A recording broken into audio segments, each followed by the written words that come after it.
픽 인터뷰 진행하겠습니다.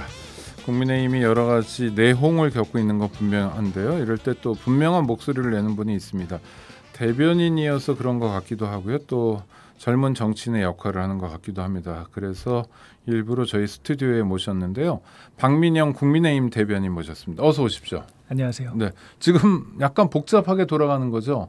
그럼요. 네, 방향은 정해진 것 같은데 맞습니까? 예, 일단 당과 정부의 노선은 어떤 뭐 비대위 전환을 통한 쇄신으로 가닥이 잡힌 것 같습니다. 네, 그 당이 쇄신해야 된다라는 필요가 있으니 네. 비상대책위원회를 통해서 쇄신하겠다 이런 말씀인 것 같은데 예. 그러면 하나하나 짚어보면 국민의힘은 누구나 알고 있듯이 3연승한 정당, 이긴 정당, 네. 새로운 역사를 만든 정당인데도 쇄신해야 될 필요가 뭔가, 또 그 쇄신은 왜 이준석 대표가 없는 비대위여야 하는가, 뭐 이런 네. 의문에 대해서는 뭐라고들 얘기합니까? 아니, 박민영 대변인의 네네. 입장하고 좀 다른 거는 알겠는데 그러니까 그분들의 설명 같은 게 있을 거 아니에요.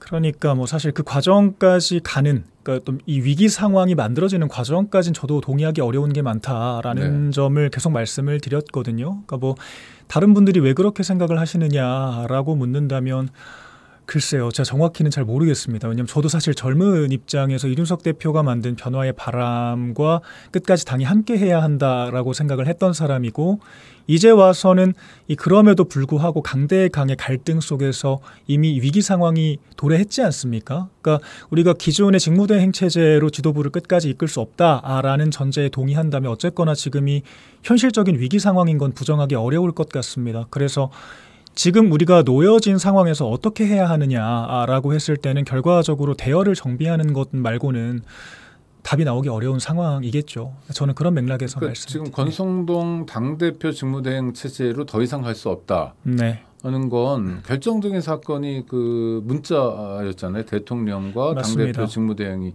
주고받은 문자가 언론에 알려지고 거기에 네. 내부 총질 등의 말이 쓰여 있었기 때문인데 네. 그렇다면 결자 해지라도 네. 이를테면 권성동 원내대표가 문제를 해결하거나 이렇게 예. 가야지 네. 왜 이준석 대표를 내쫓는 방식으로 움직이는가. 네. 이게 아니, 저는 뭐 당원도 아니고 그냥 밖에서 관전하는 입장에서 보면 약간 좀 의아한 것 같아요. 맞습니다. 저도 이게 책임을 져야 될 사람, 수습해야 될 사람이 그 당사자로서의 역할을 못하고 있는 상황에 대해서 저도 그렇게 인지를 하고 있습니다. 그리고 그런 비판들에 대해서 저희가 겸허히 받아들여야 한다라고 생각을 하고요. 근데 어쨌거나 저희 지도부에서 그런 상황을 전제하고 문제를 해결하겠다라고 했을 때 사실 이 직무대행 체제에서 권성동 원내대표가 물러난다라고 하더라도 결국 최고위에서도 지금 리더십을 잃어버린 상황이 아니겠습니까? 네. 지금 뭐 배현진 최고위원이나 뭐 이제 이런 분들이 사퇴를 선언했다가 뭐 사퇴서를 제출하지 않았다 뭐 이런 번복하는 과정에서 억지스러운 절차가 분명히 있었습니다. 그런데 그 억지스러운 절차의 결과로서 어쨌거나 현재 우리 당 지도부가 리더십을 잃어버리고 정상적으로 작동하기 어려운 상황이 초래된 거는 사실입니다. 그 객관적 사실이다. 예. 네. 그렇기 때문에 이제 비대위로의 전환을 해야 된다라는 현실적인 문제의식이 있는 것이고요. 이 권성동 원내대표에 대해서는 이 당원들과 이 국민들께서 충분히 비판을 해주시고 계시고 이제 그에 대해서 스스로 또 고민을 하고 계실 거라고 생각합니다. 네. 그다음에 오늘 대통령이 이제 첫 출근, 휴가 이후에 첫 출근을 했는데 네. 내부 총질 문자에 대해서는 아직 대통령이 언급한 상태는 아닌 거죠. 네. 그런 걸로 알고 있습니다. 그런데 전 사실 이 내부 총질 문자에 대해서 저도 처음에는 좀 비판을 했었습니다. 네. 그런데 돌이켜 보니까 결국 대통령도 사람이다라는 생각에 좀 도달하게 됐습니다. 네. 어떤 느낌이냐면 이건 사실 뭐 반우스갯소리긴 한데 이게 특히 남성들이 또 나이가 들면 좀 센서티브해지는 그런 것도 있고 좀 뭔가 사안에 예민해지는 경우들이 있지 않습니까? 잘 모르겠습니다만, 네, 그럴 근데 수 뭐 있겠죠. 저는 저희 아버지를 떠올리니까 네네네. 좀 그런 생각들이 들긴 들더라고요. 그래서 이 상황 자체가 우리가 친구들에 대해서 얘기하다가 그 당사자가 알게 되는 것만으로도 굉장히 민망한 일이지 않습니까? 네. 그런데 이 경우에는 사실 대표에 대한 그런 생각이 전 국민에게 알려진 그런 상황인데. 이게 같은 사람으로서 얼마나 민망하실까 전 그 생각이 들더라고요. 그런데 그 상황에서 당에서도 사실 편을 들어주지 않았습니다. 거의 비판을 모두가 한 입장이었고 그래서 많이 좀 고립감을 느끼셨을 거라는 생각이 들어요. 그래서 그런 입장에서 네, 대통령이 가장 힘들 때 결과적으로 또 감싸주고 손을 잡아줘야 하는 게 또 당의 역할이지 않겠습니까? 네, 그런 면에서 좀 많은 고민들을 하고 있습니다. 네, 뭐 그거는 뭐 박민영 대변인의 성숙한 태도일 수 있는데 사실은 그런 문자가 국민들 앞에 공개되는 것 자체가 굉장히 이례적인 일이고 예. 문제가 있는 건 또 분명해 보이더라고요. 네. 네, 객관적으로 대통령으로서 당연히 비판을 받을 건 받아야죠. 다만 저희가 이제 대통령도 사람이라는 관점에서 네. 이 시행착오를 겪는다라는 관점에서 이 한 번의 실수만을 가지고 이 모든 국정에서의 앞으로의 어떤 노선 자체를 부정하고 비판해야 할 것이냐, 그렇지 않다라는 것이고 저희가 또 기회를 주고 지켜봐야 한다라는 말씀을 그렇죠. 드리는 겁니다. 대통령에게는 5년이라는 국민이 부여한 기회가 있으니까요. 예, 그건 맞습니다. 중요한 시간입니다.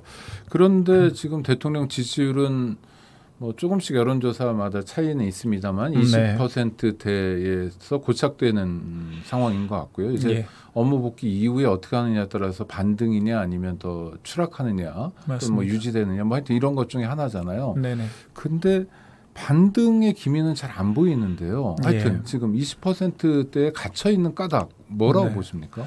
뭐 당장 한 2주 정도 안에 20%대 지지율이 나타난 것이기 때문에 네. 사실 지금 당장 예단하기는 어렵다라고 봅니다. 그런데 지금 이 민주당도 전당대회를 하고 있지 않습니까? 그러니까 각 당의 어떤 내부적인 갈등이 지금 더 집중적으로 보도가 될 수밖에 없는 환경입니다. 그런 상황에서 사실 뭐 저희가 그냥 무방비 상태로 계속 얻어맞아야 하는 지금 상황인 것이거든요. 그래서 일단 좀 양당이 서로 좀 채비를 정비를 하고 좀 여야가 좀 서로의 어떤 정책과 그런 담론을 겨루는 과정으로 이양했을 때 더 저는 객관적인 평가가 가능할 거다라고 생각을 하고요.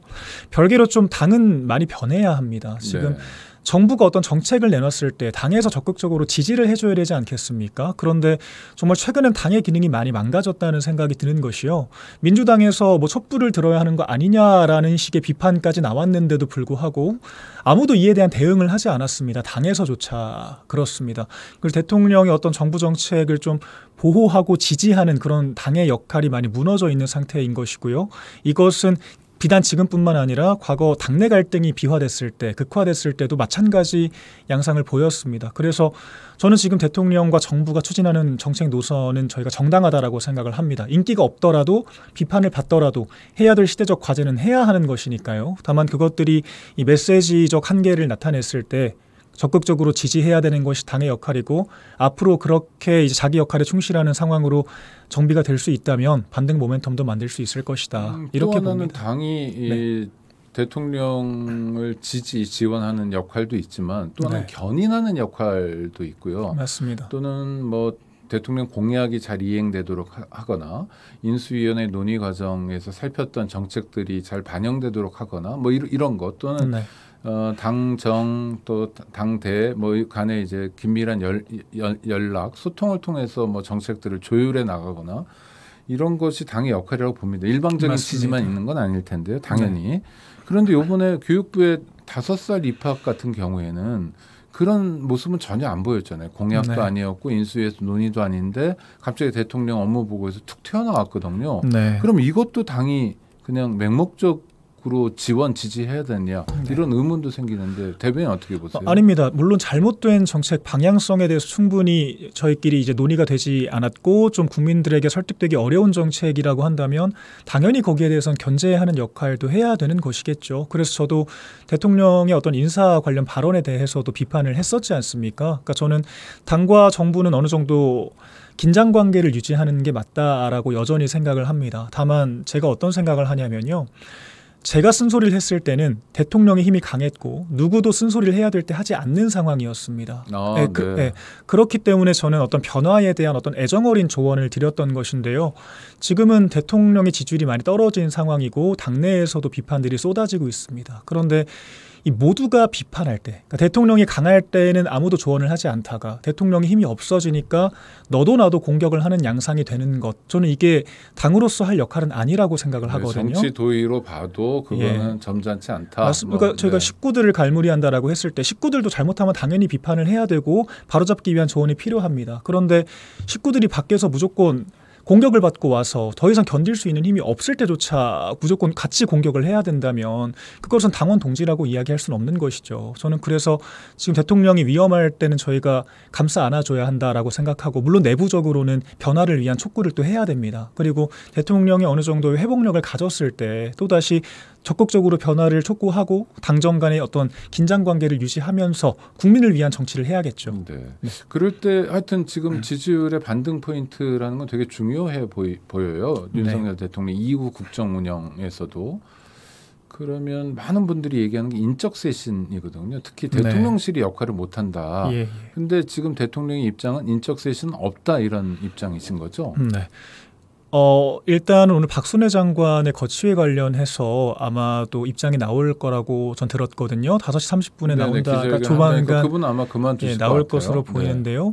그러니까 이 인적 쇄신이라는 게 사실 좀 딜레마인 것 같습니다. 우리가 사실 지금 3개월밖에 이 정부가 출범한 지 시간이 지나지 않은 상태인데 이 벌써부터 잘잘못을 따져가면서 그것을 거취 문제로 해석하는 것은 또 그 나름대로의 문제가 있을 것이거든요. 왜냐하면 또 다른 사람이 들어와야 되고 또 적응하는 시간이 필요할 텐데 그 자체로 해결이 된다라고 말하기는 어렵다라고 생각을 합니다. 그런 의미에서 대통령께서 낮은 자세를 천명을 하시면서 적극적으로 변화를 촉구하겠다, 이렇게 말씀을 하신 걸로 알고 있거든요. 그래서 아직 3개월밖에 되지 않았다라는 점을 감안해서 저희가 더 지켜봐야 한다라고 생각을 하고요. 그럼에도 불구하고 문제가 개선될 여지가 보이지 않는다라고 하면 또 대승적인 결단이 필요할 거라고 봅니다. 그러니까 뭐 능력, 각자 자기 역할에 대한 능력이 있고 능력을 펼칠 만한 전문성이 있는 분들이라면 뭐 초기 시행착오 또는 조금의 시간을 더 가질 수도 있겠는데, 이를테면 세간의 의혹이나 의구심은 능력이 있는 분들이 간 게 아니라 뭐 검찰 하던 분들이 많이 가 있고, 그다음에 사적 인연으로 해서 대통령실이 꾸며졌다. 그러니까 생기는 문제 아니냐. 이를테면 기본적으로 좀 무능이 깔린 거 아니냐. 무능한 사람들은 교체해야 되는 거 아니냐. 이런 여론도 실제 하잖아요. 네, 사실 제가 보는 대통령실의 가장 큰 약점이라고 하면은 메시지 관리 측면이라고 생각을 하거든요. 그러니까 메시지가 정돈되지 않은 상황에서 중구난방으로 나오는 경향이 있습니다. 저는 이런 것들은 개개인의 역량과 능력보다는 좀 총체적인 관리 부실의 문제라고 생각을 하거든요. 그러니까 이를테면 저희가 선거를 치를 때도 이 12월에 메시지 관리가 안 돼서 여러 어려움들을 겪었습니다. 이제 그런 것들을 지금은 권영세 통일부 장관이죠. 어떤 뭐 총괄 이제 선대본부장으로 역할을 하면서 메시지가 통제가 되고 이제 좀 적은 루트, 그러니까 좀 더 안정적인 루트를 통해서 메시지가 나가게 되면서 선대위가 안정적인 양상을 보이게 됐거든요. 달라진 건 구성원이 아닙니다. 총체적인 컨트롤 타워라고 볼 수 있는 것이고, 저는 그래서 이것이 어떤 대통령의 의지와 역할, 좀 리더십을 통해서 극복될 수 있는 것이라고 한다면 극복하기 위한 노력이 필요하다라고 생각을 합니다. 이제 그럼에도 불구하고 계속해서 어려움을 겪는다면 당연히 결단을 해야겠죠. 근데 아직은 좀 뭐 당원의 한 사람으로서 또 당직자의 한 사람으로서 좀 더 시간을 줘야 된다고 생각한다. 이런 거네요. 3달밖에 되지 않았고 당에서 충분히 지원 사격을 하지 못한 불리한 토양이 있었다라고 보기 때문입니다. 또 국민들 입장에서는 3달도 굉장히 긴데 얼마나 더 시간을 들여야 되나. 아니 왜냐하면 국민들이 조금 지금 곤경을 겪고 있는 분들이 많잖아요. 특히 맞습니다. 물가도 그렇고 뭐 유가 뭐 여러 가지로 생활에서 압박이 있기 때문에 정부 여당이 좀 일을 시원시원하게 국민들 편에서 해나가 줬으면 하는 바람도 있거든요. 그러니까 저희 민생경제 측면에서 저희가 사실 100번 사죄를 들어도 모자란 상황이라고 생각을 하고요. 다만 이제 저희 정부가 잘했던 것들도 충분히 있는데 홍보가 안 되는 측면들도 있습니다. 이를테면 지금 기름값이 거의 3,000원 가까이 육박을 했다가 다시 1,000원대로 내려온 상황이거든요. 그러니까 정말 이렇게 빠르게 약간 유가를 잡은 사례가 없습니다. 지금 집값 같은 경우에도 부동산은 안정화가 되고 있는 추세거든요. 그런데 이런 사실 긍정적인 지표들은 잘 보도가 되지 않습니다. 그러니까 당내의 어떤 갈등 상황에 묻혀서 정부의 성과가 조명되지 못하는 것, 저는 굉장히 아쉽다라고 생각을 하고요. 좀 이 학제 개편과 같은 좀 갈등적일 수 있는 의제들이 전면에 서다 보니까 우리 사회에 반드시 필요한 어떤 과제들이 있지 않습니까? 사실 주 52시간제가 중소기업에게 현실적이지 못하기 때문에 바뀌어야 한다는 문제의식들이 있었고요. 그리고 어떤 원전 부활을 통해서 어떤 에너지 효율성을 제고하고 10번이나 이 과거 정부에서 촉구가 되었던 전기료 인상 같은 것들 우리가 충분히 시행을 하면서 국민들을 설득해 나가야 하는 부분들이 있습니다. 그래서 저희가 정부가 잘한 것들을 더 홍보하고 못한 것들은 보완하는 그런 좀 상호작용이 필요한데 지금 그러지 못하기 때문에 좀 국민들께서 더 안타깝게 생각을 하시는 부분이 있는 것으로 보이고요. 그러니까 이런 부분도 어떤 정부는 좀 메시지를 또 엄격하게 관리를 해야 되고 이제 여당에서는 더 적극적으로 보필을 하는 과정에서 좀 보완될 수 있다라고 생각합니다. 또 하나는 행안부 경찰국 신설 같은 경우도 이제 그런 케이스였던 것 같아요. 만 5세 네. 입학처럼 그냥 정부에서 밀어붙이기 식으로 맞습니다. 좀 더 많이 논의하고 검토하고 그러니까 국민들 입장에서 그렇게 중요한 쟁점인가 하는 생각도 들 텐데 그런 것도 네, 그렇고 또 맞습니다. 원전 문제만 하더라도 원전이 정말 대안이냐 아니냐에 대해서 저는 많은 논의가 필요한데 그냥 기승전 원전식으로 가는 건 아닌가. 원전이 경제적인 그 에너지 생산 방식이라는 데 동의한다 하더라도 폐기물 문제에 대해서 우리가 답을 못 갖고 있기 때문에 네. 상당히 조심스럽고 또 에너지 정책 같은 건 10년, 50년을 봐야 되잖아요. 네네. 그런 면에서 조금 아쉬움 같은 것도 있는데 우리 대변인은 어떻게 보세요? 맞습니다. 저도 사실 제가 보수 정당을 적극적으로 지지하는 결정적인 이유가 있다면요. 인기가 없어도 해야 될 일을 한다라고 생각하기 그러면 때문입니다. 훌륭한 네. 정당이죠, 예. 사실은. 근데 네, 문제는 해야 이제 될 보수 일을 정당의 하면, 네. 문제는 근데 이게 포장을 하고 마케팅을 하고 설득하는 능력이 굉장히 부족하다라고 생각을 합니다. 그러니까 아무리 좋은 정책이라도 국민의 지지를 받지 못하고 지속 가능성을 담보하지 못하면 실패할 수밖에 없지 않습니까? 근데 지금 말씀하신 그 모든 것들 토론이 필요하고 소통이 필요합니다. 그런데 지금 정부가 다분히 통보하는 방식으로 좀 국민들께 접근하는 그런 경향성이 있거든요. 그렇기 때문에 조율되어야 하는 부분들이 충분히 조율되지 못하고 설득되지 못하는 문제들이 있다라고 생각을 합니다. 그래서 저는 그런 부분들을 저희가 보완해야 하고 이제 그 역할을 또 적극적으로 할 수 있는 것이 여당의 역할이다. 이렇게 보고 있습니다. 근데 또 하나는 네. 여당의 역할이기도 하고 여당의 젊은 정치인들 또 네. 국민들이 기대하는 새로운 정치인들의 역할이기도 한데 방금 속보가 돌아왔네요. 박순애 네. 교육부 장관이 교육부 장관직을 사퇴하고자 한다고 예. 아주 간단한 회견을 했다고 하는데요. 이게 변화의 시작이었으면 좋겠고요. 근데 예. 누구 한 사람이 다 책임지는 문제는 아닐지 몰라도 맞습니다. 하여튼 새로운 변화가 있었으면 좋겠고 그런 마음으로 오늘 박민영 대변인하고 인터뷰해봤습니다. 고맙습니다. 감사합니다. 네.